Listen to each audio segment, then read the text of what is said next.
네, 염승환의 시크릿 주주 시간으로 이어가도록 하겠습니다. 염승환 이사 지금 나와 계십니다. 어서 오십시오. 네, 안녕하세요. 네, 자 리스트 먼저 확인하고 추가적인 이야기 들어보도록 할게요. 네, 어떤 종목이 순매수 탑10에 올랐을까요? 오랜만에 삼성전자, LG에너지솔루션, SK하이닉스 쭈루룩 올라와 있고요. LNF, 아모레퍼시픽까지 좀 굵직한 종목들이 많습니다. 세 종목 한마디씩 좀 들어보도록 할게요. 어떤 종목 이사님 제일 먼저 볼까요? 일단 가장 먼저 볼 건 두산중공업. 네. 먼저 말씀드리고 싶은 게 요새 뭐 원전주 워낙 관심들이 또 높아져가지고 두산중공업도 많이 좀 매수를 하신 것 같아요. 근데 이제 두산중공업 같은 경우는 지난 거의 10년간 좀 암흑기였죠. 사실 이제 주력 산업이 그 화력발전소라든가 아니면 이제 원자력 발전에 들어가는 그런 주기기를 만들다 보니까 이쪽이 이제 어떻게 보면 그동안 사양 산업이었죠. 그래서 계속 좀 어려움을 겪었고 또 자회사들의 어떤 이제 약간 뭐 실적 부진이라든가 특히 또 두산건설 리스크가 좀 있어가지고 재무 구조도 되게 안 좋아졌거든요. 근데 이제 어쨌든 이제 그런 리스크들이 로 인해서 주가가 엄청나게 좀 빠졌다가 이제 최근에는 좀 주가가 이제 분위기가 바뀌면서 올라가는 게 재무 구조도 좀 개선이 되고 있는 데다가 정부 정책이 이제 변화를 하고 있잖아요. 뭐 우리나라만 그런 게 아니라 원자력 발전에 대해서 얘기가 계속 나오기 시작하고 있습니다. 유럽에서도 친환경으로 분류를 했고 사실 원자력이 이렇게 대두되는 이유 중에 하나는 결국 지금 신재생 에너지로 가야 되는데 당장 갈 수가 없어요. 이 간극이 너무 커요. 근데 그렇다고 계속 뭐 화력 발전만 할 수도 없는 거고 그 상황에서 중간에 친환경 발전을 할 수 있는 이제 대안이 원전밖엔 사실 없습니다. 원자력 발전은 어쨌든 탄소 배출이 거의 없기 때문에 그런 면에서 이제 원자력 발전에 대한 어떤 이제 글로벌 니즈도 올라가고 또 우리나라에서도 지금 이제 대통령이 이번에 새롭게 좀 바뀌면서 그 원전에 대한 뭐 새로운 또 원전을 짓겠다라는 그런 정책들이 좀 나오고 있기 때문에 그런 정부 정책의 변화에 따른 수혜도 좀 기대가 됩니다. 다만 이제 여전히 뭐 이렇게 밸류로 계산하기 좀 어려워요. 뭐 이렇게 실적 가지고 퍼가 몇 배니까 뭐 저평가됐다 이렇게 하긴 좀 아직은 어렵고 다만 이제 모멘텀은 여전히 좀 굉장히 좋은 그런 좀 구간에 놓여 있기 때문에 저는 좀 계속해서 보유하시면 좋겠고 다만 매수 관점에서는 좀 빠질 때 사는 게 맞는 것 같아요. 최근에 좀 올랐으니까. 두산중공업이 사실은 원전 섹터 안에서는 좀 많이 못 갔다라는 이야기도 많이들 하시거든요. 그런 관점에서 본다면 지금도 괜찮은 자리 아닐까라는 고민도 하실 것 같아서 대신 왜 그러냐면 이제 증자 때문에 그렇죠. 유상증자를 했기 때문에 대규모 유증을 했기 때문에 그래서 유상증자 물량이 어느 정도 또 상장되고 그런 것들이 다 마무리되면 그러니까 저는 좀 흔들릴 때 사실한 얘기예요. 그리고 두산중공업도 어쨌든 최근에 이런 정책 이슈로 어느 정도 올라온 건 사실이니까 주가가 좀 눌러줄 때 사는 게 좀 편하지 않을까 해서 지금은 매수보다는 그냥 보유 관점을 좀 말씀드리고 싶습니다. 지금은 일단 매수보다는 보유의 관점 주셨고요. 현대차는 어떻게 저희가 포인트 짚어보면 좋을까요? 뭐 자동차가 당장 가긴 좀 어렵겠죠. 쉽진 않아요. 정말 고민일 것 같아요. 어떤 모멘텀이 이사님 나와야지 자동차가 쭉 갈까요? 그러니까 결국 지금 두 가지 때문에 빠진 거잖아요. 자동차 반도체가 없는 거 하나. 이건 뭐 작년부터 계속 이어진 건데 아직도 끝나지 않고 있고 거기다가 이제 러시아 리스크, 러시아의 공장을 갖고 있기 때문에 여기에 따른 이제 루블화 가치가 폭락을 하게 되면서 현대차의 손해가 좀 커지지 않을까 하는 그런 우려감들이 있는 것 같습니다. 근데 어쨌든 이제 러시아 리스크는 충분히 주가에 좀 선반영됐고 이건 언제든지 또 전쟁이 끝나게 되면 또 오히려 호재로 또 바뀔 수 있는 부분이기 때문에 이 부분에 대해서는 뭐 너무 걱정할 필요 없는데 제일 문제가 차량용 반도체예요. 근데 오늘도 또 그 어젠가요 그제 일본에서 또 후쿠시마 쪽에서 그 지진이 발생했다는 거 아마 들어보셨을 거예요. 그것 때문에 일본의 대표적인 자동차 반도체 회사인 르네사스가 세계적인 기업이거든요. 또 공장 가동을 중단한다고 합니다.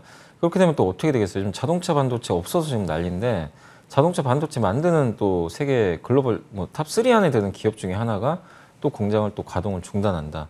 이건 또 엎친 데 덮친 격이죠. 그래서 이런 것들 때문에 오늘 그래서 아마 현대차가 좀 오르다가 탄력이 좀 떨어지기 시작하더라고요. 그 그래서, 이유가 있었군요. 네, 그래서 이게 참 언젠가는 해결되겠죠. 언젠가 뭐 해결될 수 있는 문제는 맞는데 자꾸 시기가 좀 지연되고 뭐 도요타도 공장 가동도 중단한다 뭐 이런 얘기를 나오면서 투자 심리에 좀 부정적으로 작용하는 것 같아요. 근데 저는 말씀드리고 싶은 거 지금 16만 원, 15만 원 이 자리에서 이미 이런 것들 다 알려진 사실이고 시간이 지나면 해결될 문제이기 때문에 저는 지금은 좀 시간이 걸리더라도 비중을 좀 늘리는 자리가 아닌가라고 좀 말씀드리고 싶습니다. 바닥권에 좀 근접했다라고 이사님 뭐 보시는 충분히 걸까요? 뭐 이미 바닥은 지나갔는데 오르기 위한 조건들이 지금 아직 안 나와요. 아하. 그래서 좀 시간은 좀 필요할 것 같습니다. 시간은 걸릴 수 있지만 서서히 모아가도 된다라는 의견 현대차에 관해 주셨습니다.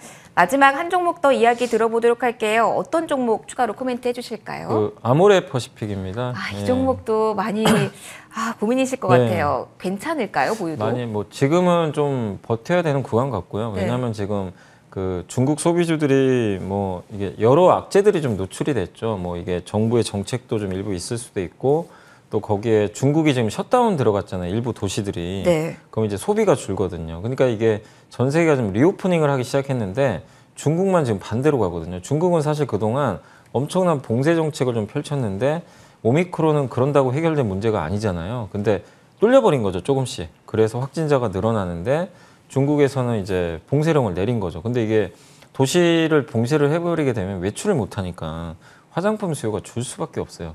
그래서 화장품주들이 지금 굉장히 좀 어려운 상황입니다. 네. 그래서 중국 소비도나 또 약간 정치적인 문제 이런 것들이 겹쳐서 지금 상당히 좀 어려운 상황인데 이 상황에서 결국 이제 우리가 확인할 거는 이미 이제 반영은 했으니까 여기서 뭐 주식을 줄일 필요는 없는데 이런 리스크에도 불구하고 성장만 보여주면 주가 올라갈 수 있습니다. 그래서 아모레 퍼시픽의 1분기 실적 발표가 아마 4월 말이나 5월 초에 나올 것 같아요. 그러니까 그때 설화수 매출만 좀 잘 보시면 좋을 것 같아요. 왜냐하면 지금 이니스프리는 구조조정하면서 어느 정도 이제 많은 악재들은 반영을 했습니다. 중저가 브랜드는 워낙 안 좋았거든요. 근데 이제 그 부분은 조금씩 이제 덜어내기 시작했고 고가 브랜드인 설화수는 아직도 탄탄해요.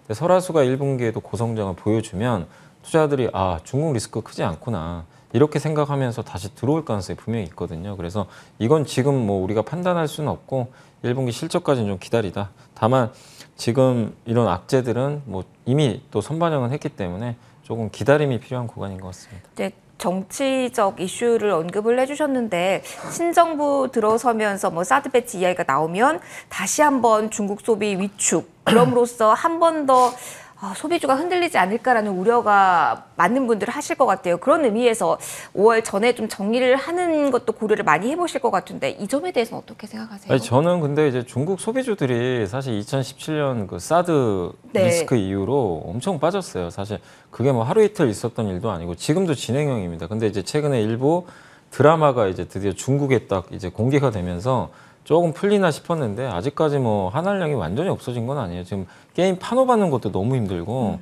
그렇기 때문에 저는 이 상황에서 지금 더 악화될지는 모르겠지만 어쨌든 여기서 우리가 뭐 중국 소비주를 이제 와가지고 또 이것 때문에 또 정리하자 이건 너무 늦은 것 같아요. 이미 충분히 알려져 있기 때문에 그리고 화장품주 중에서 LG생활건강 그 사드 리스크가 터졌을 때도 2017년부터 뭐 이익과 주가 한번 봐보세요. 엄청나게 올랐어요. 네. 그 사드 리스크를 뚫고 그 매출이 엄청나게 늘었죠. 후라는 브랜드가 그걸 이겨낸 브랜드예요. 그렇기 때문에 저는 기업마다 또 다를 수도 있다. 그래서 그냥 그걸 천편일률적으로 중국 소비주지 하지 말자. 이거는 너무 좀 늦은 좀 상황이 아닌가 싶습니다. 그래서 지금은 좀 한번 기다림이 좀 필요하다라고 말씀드리겠습니다. 기다리는 시간 보유 의견을 주셨습니다. 종목들 리스트 쭉 확인해 봤고요. 시크릿 노트 통해서 전략 알아보도록 하죠. 이번 주는 어떤 내용을 담아오셨을까요? 화면으로 먼저 확인하도록 하겠습니다. 세계 속에서 빛나는 K-의료기기, 지금 꼭 담아야 할 유망주는 지금 국내도 그렇고요. 코로나 사태 이후에 의료기기에 대한 관심이 좀 높아진 것 같습니다. 앞으로의 전망도 긍정적으로 보시는지 그리고 어떤 포인트로 종목을 봐야 되는지에 대한 팁도 함께 제시를 해주시면 좋을 것 같아요. 네, 그러니까 저는 요새 이제 의료기기에 대한 이제 보고서들이 좀 나와요. 이것도 이제 보고서 좀 참고해서 말씀을 해드리면 글로벌 의료기기 시장이 고성장하는 건 다들 알고 계실 겁니다. 왜냐하면 이제 고령화 시대니까 고령화의 의료기기는 당연히 많이 필요할 수밖에 없고 특히 이제 피부와 관련된 그러니까 피부 미용과 관련된 의료기기 시장이 굉장히 좀 고성장을 하고 있는데 다만 이제 글로벌 의료기기 평균 PER이 27배 정도 된다고 하더라고요. 근데 유독 한국의 의료기기만 모르겠어요. 시장이 작아서 그런지 모르겠는데 PER이 13배밖에 안 된다고 합니다. 그러니까 글로벌하고 격차가 너무 꽤 돼요. 그러니까 한국에서는 유독 그러니까 제약 바이오 쪽이 물론 이제 신약 개발하는 업체들을 포로 계산할 수 없는데 헬스케어 내에서도 신약 개발하는 업체랑 이 의료기기 업체랑 밸류에이션 격차가 좀 커요. 근데 이제 한국에선 그만큼 또 너무 이제 저평가돼 있기 때문에 가격 매력이 있다라는 이제 관점에서 한번 좀 봐주시면 좋겠고, 그렇다고 우리나라 기업들이 성장을 안 하는 것도 아니거든요. 그러니까 제가 가장 좋아하는 이제 스타일 중에 하나가 이렇게 성장도 하면서 구조적으로 성장하는데 숫자로 검증된 회사들이 되게 오래 가요. 그러니까 작년에 기억하시겠지만 메타버스는 숫자로 검증을 못했어요. 그죠. 힘든 네, 영역이죠. 그러니까 스토리로만 갔잖아요. 그러니까 이제 부러져 버린 건데, 의료기기는 여러분들 뭐 작년 하반기부터 아시겠지만 뭐 임플란트도 그렇고 뭐 의료기기, 뭐 피부 미용 의료기기라든가 이런 쪽 보면은 숫자까지 계속 같이 찍히면서 나오는데, 이게 뭐 요새 투자 잘하시는 분들 중에서는 막 수출 데이터도 막 찾아보시는 것 같은데, 의료기기 수출 데이터가 실제 나왔는데 21년도에 의료기기 수출이 27% 성장을 했고요. 올해 1월에 48%, 네. 2월 달에는 50% 성장했어요. 그러니까 한마디로 숫자가 계속 꽂혀요. 그렇네요. 네, 그러니까 이거는 우리가 스토리도 좋지만 숫자로 검증까지 할 수 있는 그런 데이터가 나오고 있고, 주요 수출 데이터만 잠깐 말씀드리면 그 톡신 있죠, 보톡스. 네. 보톡스 수출액이 2월 달에 53% 증가했고, 이제 대웅제약의 에볼루스가 무려 342%나 수출이 급등했고요. 미용 의료기기 있잖아요. 이게 37% 증가를 했고, 그 다음에 지금 임플란트가 45%나 수출 성장이 좀 나왔습니다.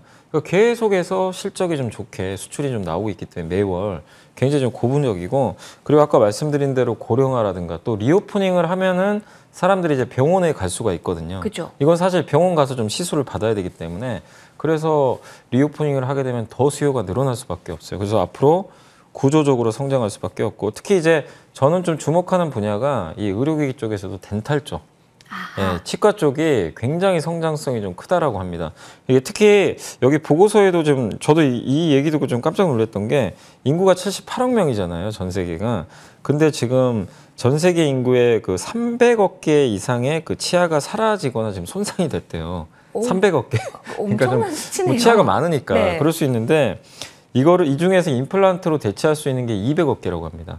근데 이제 실제로 다 할 수는 없고, 네. 그 중에 이제 어느 정도 구매력이 있어서 할 수 있는 걸 20억 개 정도로 친대요. 근데 작년에 전체 임플란트 그게 얼마 정도 됐냐면은, 임플란트 시장이 3,200만 개밖에 안 됐어요. 그러면 아직도 확장될 수 있는 그 숫자가 룸이 어마어마한 엄청나네요. 거죠. 네. 예. 그러니까 이제 사실 또 나이가 들면 치아가 약해지니까 어쩔 수 없이 임플란트 하는 경우 많잖아요. 근데 그런 수요들이 우리나라만 있는 게 아니잖아요, 앞으로는. 근데 돈이 없어서 이제 좀 쉬는 곳 같아 못 하는 경우가 있는데, 구매력이 올라가면 점점 임플란트는 늘어날 수밖에 없다는 거죠. 그래서 이런 덴탈 시장은 좀 굉장히 이 중에서도 고성장할 수 있으니까 한번 관심을 가져보시면 좋겠습니다. 국내에 좀 이슈가 있었던 종목이 있었어요. 지금 접근하는 게 괜찮을지, 전반적으로 이쪽에 대해서 투자 심리가 많이 위축된 네. 상태인 것 같아서 이 점은 어떻게 보세요? 저는 근데 이제 그건 오스템 임플란트 개인의 그 횡령의 문제이기 때문에 기업 임플란트 시장에 문제가 발생한 건 아니잖아요. 그러니까 그것 때문에 이제 임플란트 아예 하지 말자, 이건 아닌 것 같고, 임플란트 수출 데이터 이런 실적이 안 좋으면 우리가 뭐 안 해도 됩니다. 근데 숫자나 이런 데이터가 검증돼 있고 성장하니까 저는 그거랑 별개로 좋은 기업은 투자해야 된다, 이렇게 말씀을 드리고 싶습니다. 실적이 확인되는 종목은 지금도 접근해도 된다라는 아이디어 주셨거든요. 그럼 종목명으로 추가적인 이야기를 좀 들어보도록 할게요. 어떤 종목을 유망하게 보고 계십니까? 네, 그 세 개의 종목인데 다 네. 저평가돼 있는 거 세 개 갖고 왔고, 뭐 네. 다 아시는 기업들입니다. 첫 번째가 이제 바텍, 그 구강용 엑스레이 장비 세계 1등 기업이고요. 이 회사가 주로 또 중국에도 많이 매출 비중이 좀 높은 상태인데, 다만 이 회사가 지금 PER이요 7.7배라는 게 좀 믿겨지지가 않으시죠. 의료기기가 10배가 안 된다고. 근데 그게 왜 그러냐면은 장비 매출이 너무 높고, 보통 네. 장비를 납품하고 소모품 매출이 많으면 좋아요. 그러면 네. 계속 수익이 날 거 아니에요. 그죠. 근데 이 회사는 장비 매출 비중이 너무 높아요, 소모품보다. 그러면 소모품이 필요하지 않은 장비를 아니, 판매하는 근데 필요는 업체인가요? 하는데 네. 너무 장비만 이렇게 납품을 하는 이 비중이 너무 절대적이다 보니까, 근데 앞으로 아마 소모품 비중도 늘린다고 하니까 그럼 밸류에이션이 더 올라가겠죠.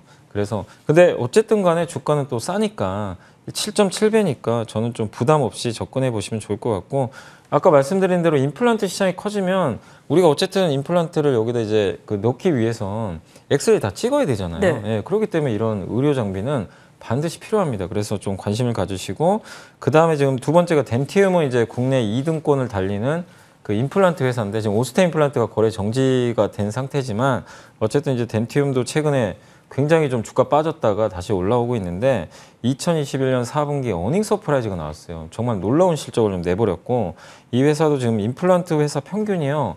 퍼가 16배입니다. 근데 지금 11배밖에 안 돼요. 그러니까 그 정도로 아까 이제 앵커님 말씀대로 좀 오스테 임플란트 그 횡령 이슈 때문에 투자 심리가 좀 안 좋아서 그쵸. 같이 좀 할인받는데 근데 어쨌든 저는 그건 좀 별개로 좀 봐야 된다. 그래서 지금 한번 관심을 좀 가져보시면 좋겠고 다만 좀 리스크는 좀 러시아 비중이 좀 일부 있어요. 아, 일부 있어요. 예, 그래서 그걸 좀 어떻게 극복하는지는 한번 좀 네. 지켜보시고 마지막으로 제노레이인데 수술용 치과용 엑스레이를 만드는 업체 중에 하나고 이번 4분기에 영업이익이 무려 152% 급증했고 아마 생소하실 거예요. 그 수술실에서 이제 있으면 그 엑스레이 수술실에서 쓰는 엑스레이 기기가 있거든요. 네. 그거 만드는 회사 중에 하나고 또 최근에 일본 기업으로 그 디지털 엑스레이, 그 치과용 엑스레이 어떤 이제 장비도 수출을 하는 걸로 좀 나와 있습니다. 어쨌든 실적 좋고 퍼 9배로 또 굉장히 저렴한 기업 중에 하나니까 한번 제노레이도 관심을 가져보시면 좋을 것 같습니다. 네, 의료기기 좀 생소한 분야긴 한데 오늘 실적에 기반해서 저평가된 종목 알려주셨으니 관심 영역에 두고 참고해보시면 좋을 것 같습니다. 지금까지 이베스트 투자증권 염승환 이사와 함께하셨습니다. 고맙습니다. 네, 감사합니다. 네, 시장 계속해서 상승세 확인이 되고 눈에 띄는 점은 환율입니다. 어제 1240원대 확인이 됐는데 지금 1210원대까지 낮아진 모습, 하향 안정화되면서 외국인 쪽에서의 매수하는 물량도 양대지수 모두에서 확장되고 있습니다. 기분 좋은 상승장인데요. 2부에서 추가적인 전략에 대한 고민 함께 해보셨으면 좋겠습니다. 시청해주셔서 고맙습니다.